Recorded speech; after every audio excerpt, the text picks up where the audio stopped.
bonsoir tout le monde. Bon, disons que le parcours typique, c'est exactement ça. C'est-à-dire que les auteurs qui viennent de l'extérieur de la zone francophone, nous avons tous un petit peu plus de difficulté à émerger, à faire partie aussi du marché, parce que d'abord, on grandit, par exemple, quand moi, j'ai grandi en Tunisie, j'ai grandi à Tunis, et je suis partie en Italie après avoir fini l'université. Je suis partie pour étudier. Et il faut se souvenir que je suis parfaitement italophone et ça fait 8 ans que je ne parle pas le français, même si c'est la deuxième langue en Tunisie. Et du coup, voilà, on grandit. Je n'étais pas une grande lectrice de bande dessinée. Hein. J'ai découvert la bande dessinée à 18 ans et c'était parce qu'il y avait un mec qui m'intéressait qui faisait de la bande dessinée en Tunisie. Et donc, en quelque sorte, il était l'élément déclencheur de cet intérêt vers la bande dessinée, parce qu'en réalité, moi, depuis toute jeune, je dessinais, j'écrivais, et je passais tous les mois, toutes les vacances d'été, je les passais enfermée dans ma chambre, depuis l'âge peut-être de 6 ans, depuis que j'ai commencé à écrire, à dessiner, à écrire. Je ne faisais que ça pendant l'été parce que mon père ne voulait pas que je travaille. Et puis j'étais très très bien à l'école. Et mon père il était inquiet, il ne voulait pas que je laisse mes études.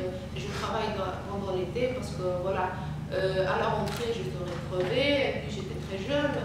Et vers la fin, je passais l'été à écrire et dessiner. Quand j'ai découvert la bande dessinée, peut-être à 15-16 ans, j'ai commencé un peu à m'intéresser parce que c'est ce que je sais faire le mieux, disons, entre guillemets.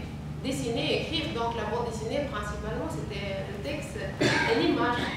Et petit à petit, j'ai commencé un peu à regarder en Tunisie ce qui se faisait à l'époque.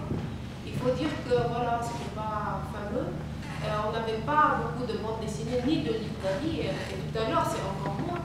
Donc, il n'y a que 2-3 librairies qui vendaient de la bande dessinée, c'était genre une étagère de bande dessinée, c'est tout. Et c'était dans la banlieue nord de Tunis, parce qu'il y a beaucoup d'étrangers, de Français qui vivaient, qui peut-être ils lisaient la bande dessinée. Donc on n'avait pas, surtout, je parle de ma génération, parce qu'en réalité, la génération d'avant, dans les années 70, c'était plus diffus, les petits journaux de bande dessinée, ils les ont bien connus. Par contre, déjà, dans les années 80, c'était un peu, à mi-chemin, c'était un peu raté côté culture, parce que avec Benali, ça a du coup chuté. Et donc, ils n'accordaient pas grande importance pour l'éducation des jeunes. Ça allait toujours de pire en pire, pour la diffusion de livres. Et quand j'ai fini l'université, j'ai fait rigoureusement sérieuse, parce qu'il ne fallait pas que je choisisse un média artistique. En réalité, je voulais faire le cinéma. Et je ne pouvais pas, parce que le cinéma, ça veut dire c'est pas moral, parce que je suis en Tunisie. Voilà, ils n'ont pas une grande réputation, les acteurs et les actrices. Et les films, c'était toujours des subventions qu'ils prenaient et qui ne faisaient jamais aboutir le projet. Et donc, il fallait qu'ils soient sérieux, qu'ils ne soient pas dans la peinture, qu'ils ne soient pas dans la musique. Du coup, j'ai choisi l'interprétariat.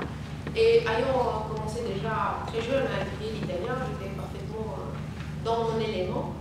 Et j'ai fait ma maîtrise avec excellence en langue italienne. Et donc, du coup, je suis réussi à obtenir une bourse d'études pour l'Italie.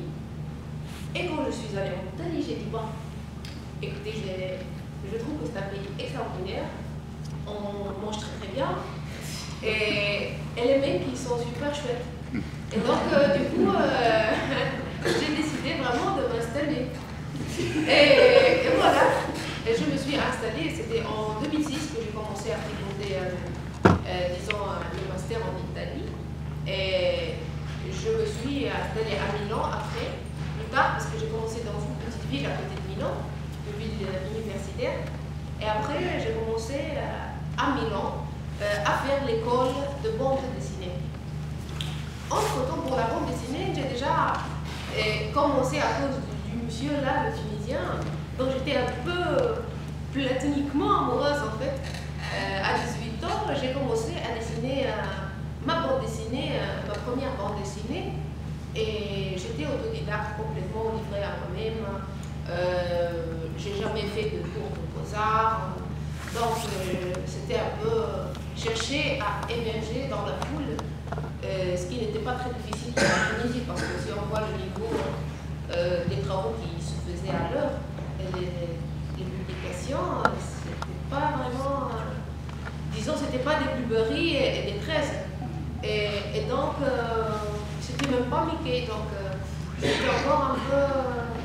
Et voilà, j'ai publié en 2008 mon premier album, grâce à des efforts que j'ai fait, à force d'insister aussi, parce que je suis quand même très insistant, voilà, il faut dire ça. Je reviens toujours à la charge. Et j'ai publié ça en Tunisie. Et avec ça, je me suis dit, il faut bien que, voilà, parce qu'on n'a pas de dessinateur réellement professionnel en Tunisie, on ne sait pas qu'il y a la bande dessinée.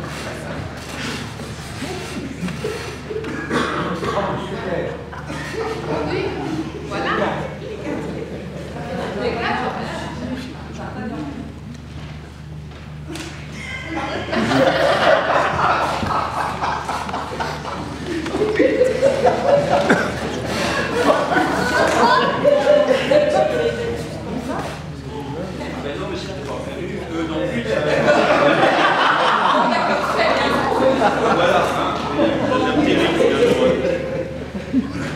D'accord. Bonsoir. C'est facile. D'accord, ok. Ok, très bien, ok. Merci. Continue. Ah oui, oui, voilà. Et donc, quand j'ai publié le premier album, j'ai commencé à regarder ce qui se passe dans le monde. Voilà, je sors de mon cocon et j'ai commencé à fréquenter l'école d'art appliqué à Nantes. Donc, avec beaucoup de rigueur, j'étais un peu fainéante, il faut dire. J'ai toujours été excellente à l'école. J'étais toujours parmi les premiers 3 de la classe jusqu'à l'université. Et bon, j'ai dessiné entre-temps, même à la faculté et tout ça. J'avais la manie de dessiner tout le temps pendant les cours, donc je me suis fait quelques fois gronder. Sinon,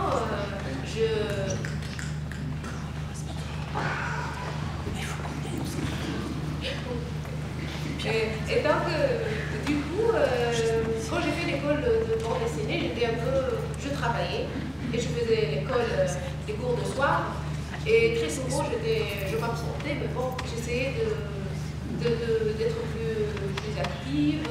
J'avais d'excellents professeurs qui travaillent d'ailleurs, 2 entre mes professeurs italiens, ils travaillent en France et en Belgique. Et donc, depuis le premier album, je me suis beaucoup informée, j'ai lu beaucoup de ce qui se passe en dehors de la Tunisie, bien entendu, parce que je vis maintenant en Italie. Et je regarde aussi, je confronte mon travail à ce qui se passe ailleurs, les gens qui sont sur la même voie. Et je commence à prendre des influences, je commence un peu à m'appliquer de plus. De choses, donc on ne voit pas de l'autre côté du monde qu'est-ce qui se passe. On dort, c'est tout. Et alors j'ai publié mon deuxième album. Et j'ai eu la grande chance quand j'ai sorti le premier album d'aller à Alger, qui était vraiment, disons, avec mon album, c'était une petite carte visite très simple que j'ai amenée avec moi. Et avec cette carte visite, j'ai connu beaucoup de personnes, de personnages à Alger, qui est vraiment un festival très jeune, mais qui est aussi sérieux et grand. Et à travers Alger, avec ma petite carte visite, j'ai rencontré Francis. Et tout de suite, il était... Tu profitais de la vie. Je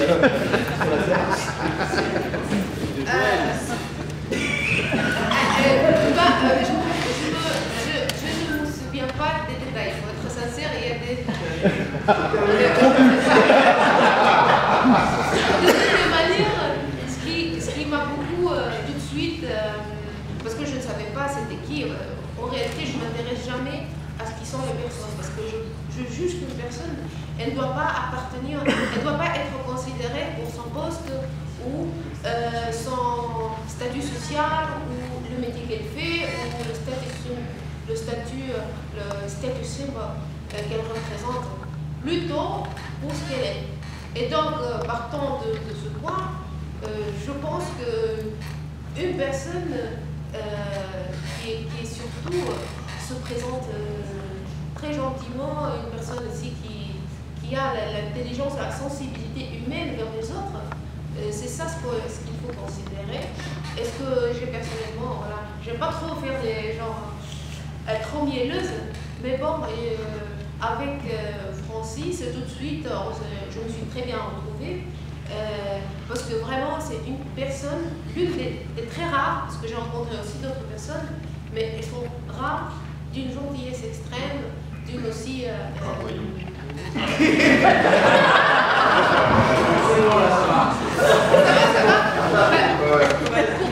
Et, parce qu'en réalité... en réalité, pour nous qui sommes les derniers arrivés, c'est vu tout à fait d'une autre perspective. Parce qu'en réalité, j'ai rencontré aussi des gens qui ont été très méchants avec moi, qui ont âprement critiqué mon travail, me définissant de nullité, voilà. Et comme ça arrive très souvent aussi avec les autres auteurs au début. Et c'était même pas des auteurs connus, hein. C'était des gens, bon, peut-être qu'ils travaillent pour des grands éditeurs, mais voilà, quand on rencontre de la méchanceté gratuite, parce que critiquer c'est bon, on a toujours besoin d'apprendre, on évolue toujours dans la vie, ce qui est intéressant. Mais les seules critiques, afin d'être méchant ou poignant, ou parce qu'on vient d'une autre expérience, c'est-à-dire que c'est très personnel l'évolution d'un artiste. Et donc, il ne faut jamais juger une personne avec une étiquette. Parce qu'un dessinateur, il commence à développer des sensibilités, il peut devenir quelqu'un un jour, comme il ne peut pas le devenir, hein.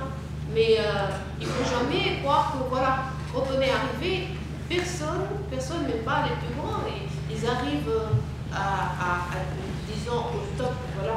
On n'arrive jamais à perfectionner, on a toujours du chemin à faire. Et c'est comme ça qu'on a vu la gentillesse de Francis et aussi de Jean-Jacques Fernandez, qui n'est pas ici, et qui était très patient avec moi. Ils ont beaucoup discuté avec moi, ils m'ont expliqué plein de choses, etc.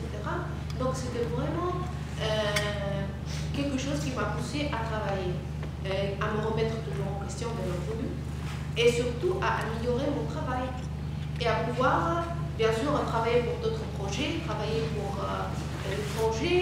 Et c'est motivant, quoi.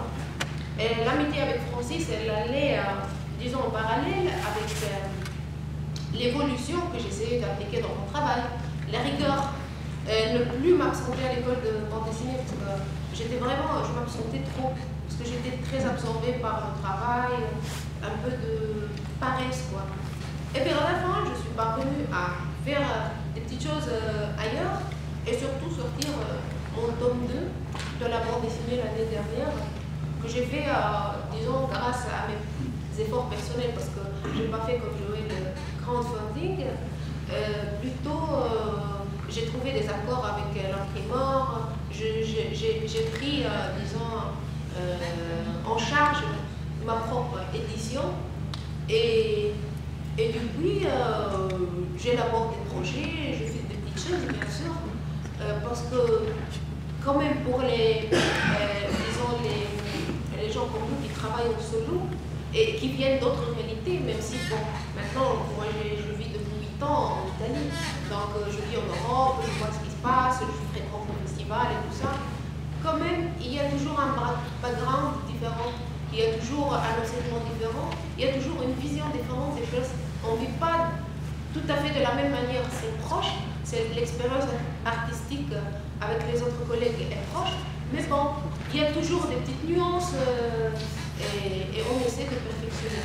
Donc, grâce à ces rencontres, là je boucle. Je suis arrivée à Angoulême ce soir et je suis très contente pour avoir, oui, c'est ma première fois à Angoulême, et donc je suis vraiment très reconnaissante aussi, mais vraiment très très reconnaissante, en premier lieu pour Francis. C'est vraiment, je le dis du fond du corps. Tu l'as déjà dit. Et je suis très reconnaissante aussi à toutes les autres personnes que j'ai remerciées par nom dans mon livre, quand j'ai sorti le livre, parce que vraiment, il y a des gens qui sont importants dans le milieu, mais qui ont aussi la gentillesse et l'humanité de regarder la personne et le travail et regarder outre ça. Et donc, ça, je pense, l'un des aspects les plus intéressants de notre métier, c'est vraiment connaître la personne et aller au-delà des préjugés. Et donc, on a tous comme ça la chance de ne pas être, d'évoluer aussi dans notre métier comme professionnel. Et aussi de permettre aux jeunes comme nous, qui sont des dessinateurs pas très connus, de peut-être contribuer dans le futur et être plus motivés pour améliorer le monde.